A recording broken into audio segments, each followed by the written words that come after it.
All of Chad McGee's life, he's had to prove people wrong. The grade 10 Woodruff High School student is legally blind, but you would never know it when he takes to the wrestling mat. And he is our Sterling Ford High School Athlete of the Week.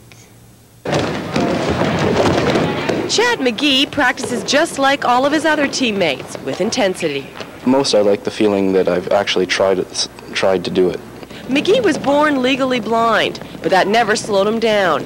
At 15, he's involved in 2 sports, rugby and wrestling. If I'm not involved, I'm just wasting my time, so I decided to get myself involved.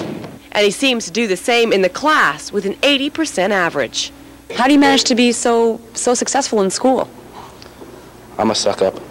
And what does that mean?